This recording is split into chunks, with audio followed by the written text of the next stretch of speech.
on passe la parole à Pierre Blériot pour la dénonciation de ce matin. Parfait. Ici, la dénonciation de ce matin, c'est une histoire d'une jeune fille, orpheline, mais prise en charge par ses sœurs, ses deux grandes sœurs, qui lui ont trouvé un logement quelque part. Et le cadeau qu'elle leur a donné en retour, c'est que dans son logement, elle a recruté un jeune homme qui allait vivre avec elle dans le logement que payent ses sœurs. Et récemment, elles ont appris que leur sœur était enceinte. Elle était au 6e mois. À peine apprenait-elle que leur sœur était enceinte, celle-ci accouchait prématurément aussi. Voilà. Depuis 2 mois donc, elles subissent un gros calvaire à payer toutes les factures. Le Tintin en question, lui, n'a rien. C'est sa mère qui a pu donner 15 000. Pour faire quoi? Tu dis pour faire quoi? Attends, pour la layette? Non, l'enfant est dans la couveuse. Ah. Ça fait 53 000 par jour. Bon, sa mère a donné 15 000. Donc, ça fait près de 2 mois que la famille subit cela. Et j'ai jugé nécessaire d'en parler comme dénonciation pour éveiller les consciences de beaucoup de jeunes filles. Beaucoup de nos enfants, qui au moment d'agir, disent souvent qu'ils maîtrisent. Mais lorsque les conséquences arrivent, ce sont les parents qui doivent les gérer. Voilà une famille qui se saigne à blanc depuis 2 mois. Parce que ce n'est pas évident parfois ici, de devoir payer 53 000 chaque jour sur une période aussi longue. Donc, elle est couchée à l'hôpital, puisque dans les factures, il y a aussi la prise en charge du bébé, la prise en charge de la maman, ainsi de suite. Elle mange, elle boit, elle dort. Elle se réveille le matin. Et l'autre, lui, sa maman a trouvé 15 000. Et lui, monte, il descend, il dit qu'il se bat là dehors. D'accord. Bon, je sais pas. Docteur, le monsieur, ou bien le jeune homme, lui, il est allé vivre donc avec Sadio Le Ciné, dans la maison que les sœurs de la fille payent. Et ce qui est normal, c'est que si un homme et une femme vivent pendant un certain temps dans la même maison et dormant sur un même lit et faisant un certain nombre de choses, on peut s'attendre à ce que la femme soit enceinte. Et bon, ce qui devait arriver est arrivé. Bon, où est le problème du jeune garçon? Est-ce que le garçon, lui, a vraiment un problème? Peut-être son seul problème, c'est parce qu'il est pauvre. Non, le problème du jeune garçon, c'est au niveau de ses parents. Est-ce qu'il n'a pas de parents? Pourquoi? Ce sont ses parents qui doivent assumer ses records dehors. Pourquoi les parents déjà laisseront, n'est-ce pas, leur jeune garçon? Quand on paye la chambre à une jeune fille, ça veut dire qu'elle a peut-être, elle n'a pas 25 ans. Non, elle a 21 ans. Voilà. Et le garçon qui certainement doit... Le garçon a à peu près quel âge? Je crois un peu plus. Oui, 22, 25 ans, disons. D'accord. Maintenant, quand vous sortez de la maison, le jeune garçon, les parents disent quoi? Tu vas où? Tu travailles? Tu dors où? Premièrement. Parce qu'il ne faut pas seulement accuser, n'est-ce pas, la jeune fille qui ici est innocente et qui a été abandonnée par ses sœurs, croyant qu'elle lui faisait du bien d'aller loger seule, alors qu'elle n'est pas protégée. Nous savons bien que on l'a laissé à la merci des prédateurs. Des prédateurs. Et chance que ce soit même un jeune garçon. Oui. Quand c'est un vieux, ça fait plus mal. Bon, ça fait un peu, pas plus mal, mais on peut dire que ça n'honore pas et que on a toujours accusé, n'est-ce pas, les personnes âgées qui vont avec les jeunes filles. Ça, naturellement. Non, on accuse les personnes âgées qui vont avec les jeunes filles. Ces personnes sont pauvres. Qui a accusé à Kabofoum? Tu parles de quoi comme ça? Quand une personne âgée a de l'argent, on ne l'accuse pas. Tu n'as pas vu qu'on a félicité à Kabofoum? Bon, il est vrai que nous-mêmes, on pensait qu'on était à l'abri de tout cela, mais on est souvent, même si on ne le fait pas, quand on voit une jeune fille qui est bien bâtie et tout, le regard nous intéresse au moins. Vous l'avouez? Oui, je dois l'avouer. Vous êtes sensible? Oui, nous sommes sensibles. Aux jeunes filles bien bâties. Bien bâties. Donc, mais vous voyez, mais vous ne touchez pas. On ne touche pas. Donc, quand vous parlez, n'est-ce pas, d'un certain nombre, bon, je comprends. Maintenant, le jeune garçon, je dis, ici, là, la responsabilité, n'est-ce pas, ce sont d'abord ses parents. Il ne faut pas laisser les garçons tout simplement les laisser sortir de la maison. Ils ne travaillent pas. Il fait quoi? Est-ce qu'il allait loger et louer une maison? Alors, si votre garçon sort, il ne fréquente pas. Il a fini les études, d'accord. Est-ce qu'il travaille? il ne travaille pas, il faut qu'il reste à la maison. Les parents doivent continuer, n'est-ce pas, à éduquer leurs garçons. Parce qu'il faut aujourd'hui, n'est-ce pas, qu'on commence aussi à comprendre que les garçons doivent avoir toujours cette éducation quand ils ne travaillent pas. Ça, c'est un jeune délinquant parce que il va quitter là et il va encore aller enceinter notre fille. On va toujours se plaindre. Donc, les parents du garçon doivent commencer à arrêter, n'est-ce pas, leurs enfants garçons à la maison. Oui. Il ne faut pas sortir de la maison sans que je sache où tu vas. Alors, vous proposez quelle solution? La solution que je propose, c'est tout simplement que les filles récupèrent leur sœur, leur jeune sœur. Oui. Quelle est leur situation d'ailleurs? Si elles arrivent à payer, n'est-ce pas, des ordonnances journalières de 50 000 et plus, ça veut dire qu'elles ont un peu de moyens. Qu'elles attirent leur petite sœur. Si elle étudie, qu'elle continue avec les études. Si elle n'étudie plus, qu'on lui trouve, n'est-ce pas, une formation quelconque. Qu'elle fasse une formation et qu'elle se remette, n'est-ce pas, dans cette vie active où elle aura, n'est-ce pas, un avenir quelconque. Oui. Avoir un enfant, ce n'est pas une fatalité. Oui. Donc, que les deux grandes sœurs récupèrent, n'est-ce pas, leur jeune sœur, et avec le bébé qui est né, et trouvent, n'est-ce pas, une situation qui va ouvrir une porte de vie à cette dernière. Merci, Jeanne Rosine, ça tombe bien parce que vous êtes une femme sur le plateau. Le docteur disait qu'il faut également mettre un accent sur l'éducation des jeunes garçons. Maintenant, le mal a été fait. La famille de la fille souffre, notamment ses sœurs. L'enfant est dans la couveuse. Il faut beaucoup d'argent. Le jeune garçon, lui, n'a rien. Il dit qu'il se bat. La belle-mère a apporté 15 000 francs CFA, alors que nous sommes sur une affaire de 53 000 par jour. Quel est votre regard sur cette situation? Enfin, ici, je pense que nous sommes propriétaires de nos malheurs. Ah bon? Oui. Vous voyez, une petite fille, les sœurs se démerdent à te payer une chambre. Et toi, tu penses que pour pouvoir valoriser ta chambre, il faut se faire niquer par un salopard oh là là. Qui vient et qui vient détruire ta vie. Moi, parfois ici, vous êtes énervé, hein? Ça m'énerve tellement parce que quand je vois les jeunes filles flotter avec des connards, je ne sais même pas ce qu'elles cherchent. Moi, je dis toujours, c'est vrai, quand j'étais toute petite, mon père me disait toujours, je ne veux pas te voir fricoter avec des garçons parce que tu as un avenir. Je pensais que mon papa me freinait. Et un jour, il m'a vu, j'ai discuté avec un garçon, j'étais en classe de première. Mon papa m'a fouetté. Toute la journée, il me fouettait. Il me dit, je ne veux pas.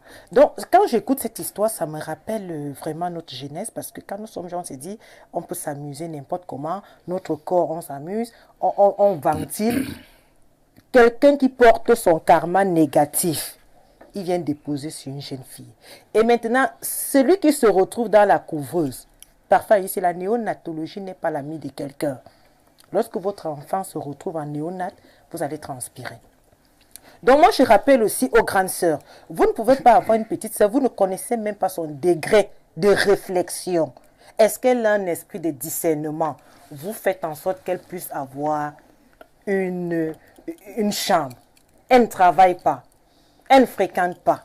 Qu'est-ce qu'elle fait dans une chambre toute seule? Si ce n'est que toquer à la porte de la prostitution.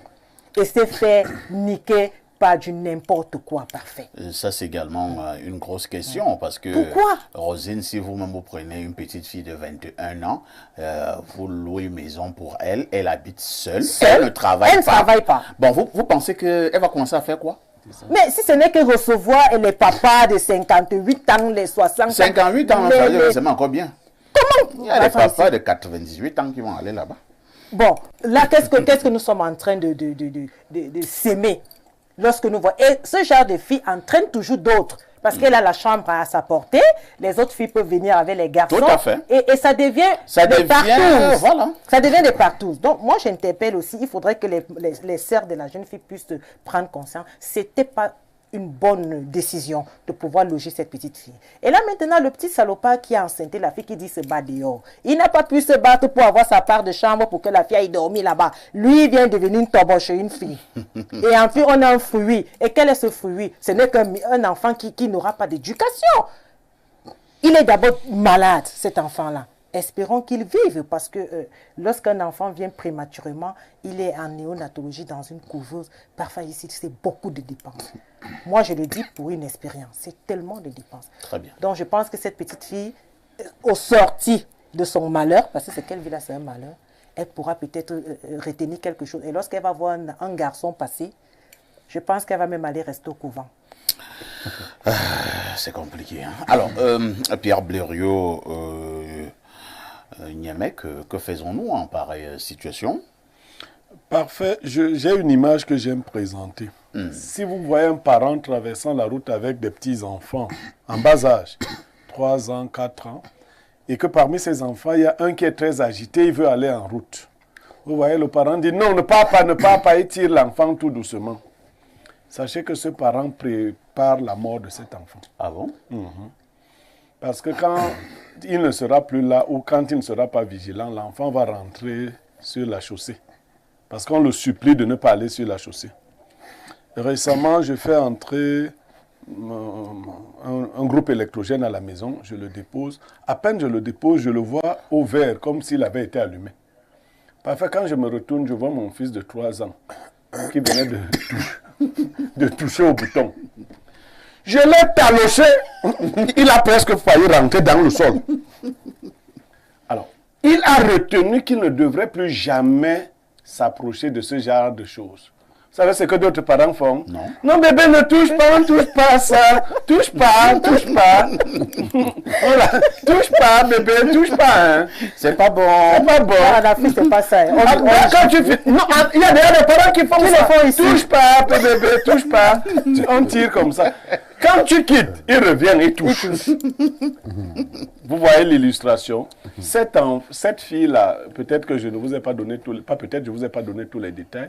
C'est parce qu'elle a refusé de vivre chez sa grande sœur. Ah bon? Sa mauvaise éducation a fait qu'on dise que... Non, je vous ai précisé qu'elle était orpheline. 2 de ses sœurs, l'une est mariée ici et l'autre vit hors du pays. Et bon, on ne va pas la jeter. Mais je leur ai dit que c'était tard. Quand elle a manqué de respect à sa grande sœur, il fallait lui montrer que la vie n'est pas facile. Il fallait qu'elle aille être ménagère quelque part. Qu'elle cherche elle-même son argent de location. Non. Quand je vous dis souvent ici que je suis... Avant que je ne t'adopte, toi mon frère ou ma sœur, je te montre que la vie est dure. C'est quand tu traverses ces étapes, tu reviens me dire que non, mon grand frère, j'ai compris qu'on ne doit pas s'amuser, que je peux t'adopter. Vous montrez aux gens qu'ils peuvent... Attends, tout est facile. Tu peux ramasser ta grossesse comme ça. Quand une fille a un papa dur, au moment où un garçon lui fait la cour, vous savez ce qu'elle dit au garçon? Je crois que tu ne connais pas bien mon père. Toi, tu veux vraiment gâter mon avenir. Mais bon, voilà, elle est déjà dans cette situation. La famille ne peut rien faire d'autre que de s'occuper d'elle et du nouveau-né en leur souhaitant qu'ils sortent de là. Mais je leur dis qu'après ça, qu'ils soient plus durs ou qu'elles les deux plus dures avec leurs sœurs mal éduquées. Très bien. Lisons quelques préoccupations de nos nombreux téléspectateurs.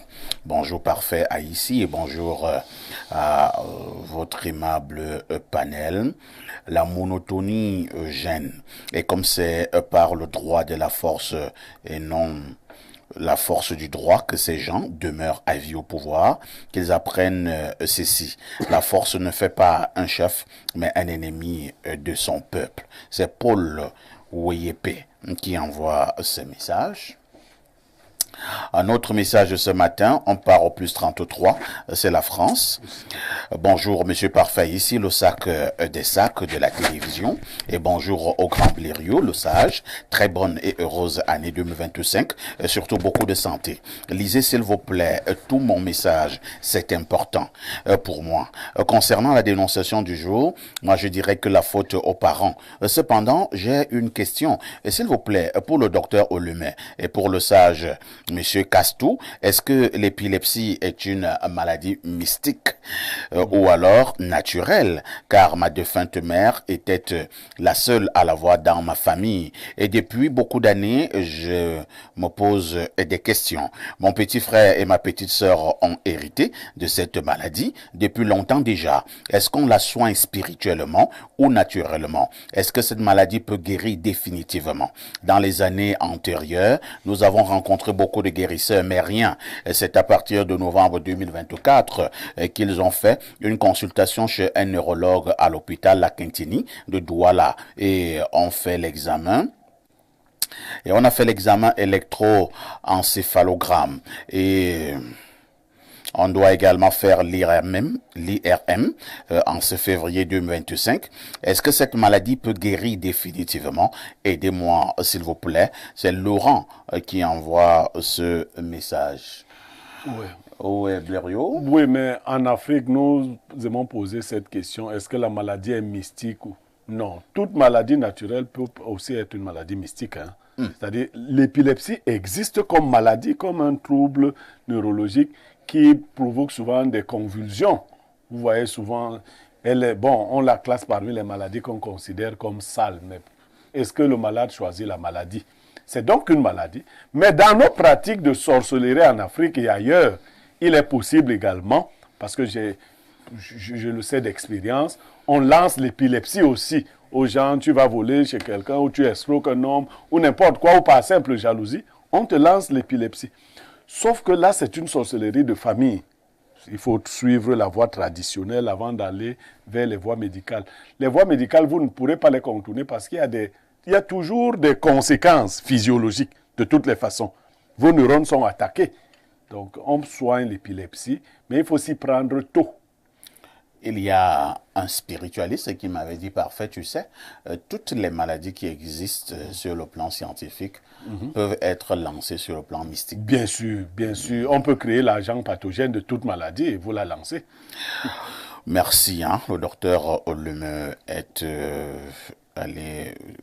légèrement indisponible. Il nous reviendra tout à l'heure. Bonjour, Perfecto. Bonne année à tout le panel. Voilà, concernant la dénonciation, je trouve que la dame sur le plateau est très stricte et c'est la rigueur là et qui fera en sorte qu'elle prenne conscience. Les filles mal éduquées méritent les situations d'un mal pour un bien. Autre message, bonjour. Parfait à ici et à tout ton panel et tous mes vœux les meilleurs.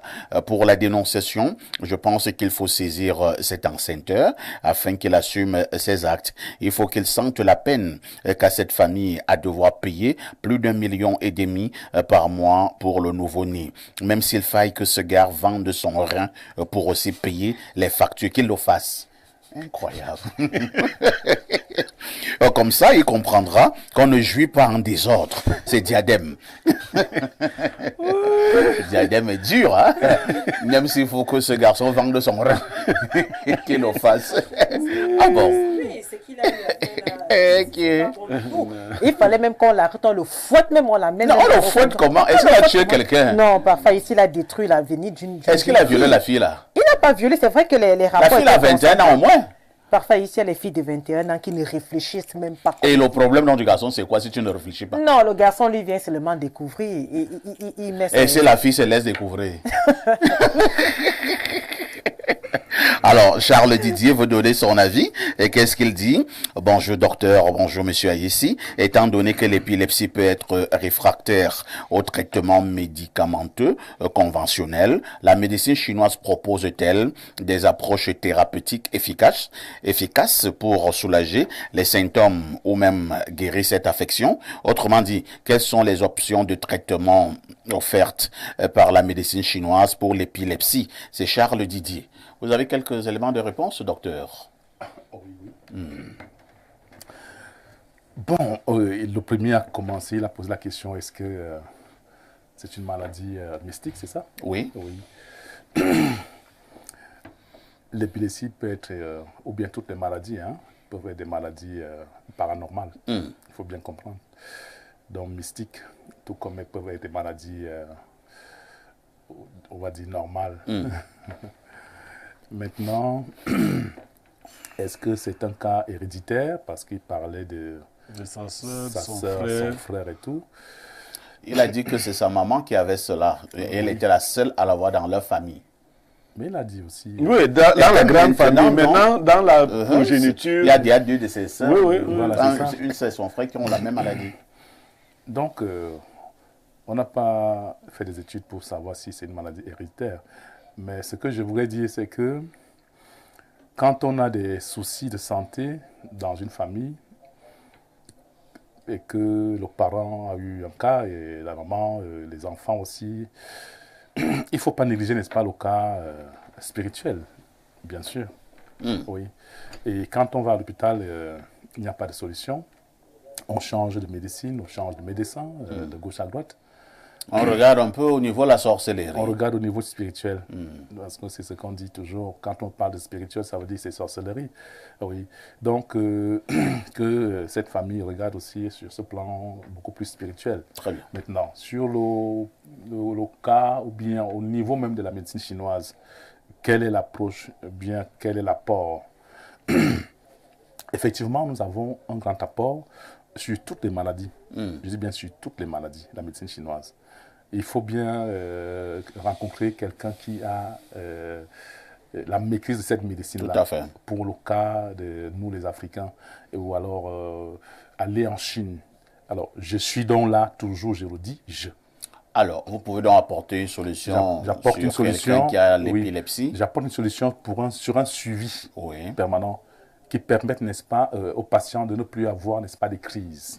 Oui, de ne plus avoir des crises. Mais c'est apparemment, lorsque le patient a cette crise, il paraît que ça fait atrocement mal. Hein. Ça fait mal et ça... C'est comme si les os sont en train d'être broyés. Ça fait mal et c'est des désagréments terribles où vous vous blessez, vous vous écorchez, vous pouvez même tomber. Il paraît également, docteur, que lorsque vous êtes épileptique, il faut éviter d'être seul à certains endroits. Oui, imaginez quand vous à avez côté une du crise. feu, Voilà, si vous à avez côté une crise. d'une rivière. Oui, Si vous êtes à côté du feu, vous pouvez plonger dans le feu. dans le feu. Et nous, on ne va pas comprendre ce qui se On ne va passe. pas comprendre ce qui se passe, c'est ça. Voilà pourquoi vous allez voir certains épileptiques qui habituellement sont toujours brûlés. Brûler, oui. Oh là C'est ça. là. C'est pas de leur faute. Et s'il est à côté d'une rivière, il peut plonger dans la rivière. Il s'en va. Il s'en va. Et s'il est trop joyeux, Il peut avoir une crise. s'il est trop joyeux dans la chambre, la nuit ou bien le jour. Ah bon? Il peut faire une crise. Puisque tu aimes blaguer, je blague aussi là. Moi, je n'ai pas blagué. Non, il y a toujours, vous avez dit le vendredi c'est détendu. S'il est trop joyeux avec sa partenaire Dans la chambre, dans la chambre, il peut faire une il crise. peut faire une crise. La partenaire ou bien le partenaire commence à se poser la question, mais qu'est-ce qui ne va pas? Tu fuis d'abord. Tu fuis d'abord. Non, c'est Tu pas, t'habilles c'est pas le bon conseil. C'est pas le... Donc, au niveau de la médecine chinoise, on a Très bien. un suivi qui permet D'accord. vraiment qu'il n'y ait pas de crise. Lisons encore d'autres préoccupations de nos nombreux téléspectateurs. Hein. Bonjour Parfait Haïti, bonjour Espace Miné. Je suis le révérend Ntoko Osonje à Yaoundé. Désolé pour les jeunes qui ne veulent pas voir la réalité des choses. Le conseil de Pierre Blérung-Emek est le meilleur pour redresser nos jeunes. Bonne suite d'émission. Bonjour à vous sur le plateau. Désolé pour la digression, j'ai un problème et j'ai besoin de votre sage avis, s'il vous plaît. Je suis en couple depuis 5 ans avec ma copine et les deux familles ont décidé de l'organisation du Toké Porte et la date a déjà été arrêtée. Bon, vraiment, appelez-moi en enfin pour poser votre problème. Il me semble d'abord qu'il est long. Bonjour Monsieur Parfait ici et à ton panel. En ce qui concerne la dénonciation, je trouve que les sœurs de la fille sont responsables car ils ont envoyé leur petite sœur en pâture et c'est la conséquence de son mauvais comportement. Le pire ici est qu'il y a là un innocent qui est le bébé, du moins elle devrait assumer cela. Quant au garçon, nous n'avons pas discuté dessus, c'est un inconscient. D'ailleurs, les deux sont des gamins sans conscience. C'est Raphaël. Sauf que les gamins ne font pas les choses compliquées. Hein. On m'a dit qu'on ne trouvait pas des filles vierges à la maternité. C'est un proverbe bantou. À tout de suite pour la suite.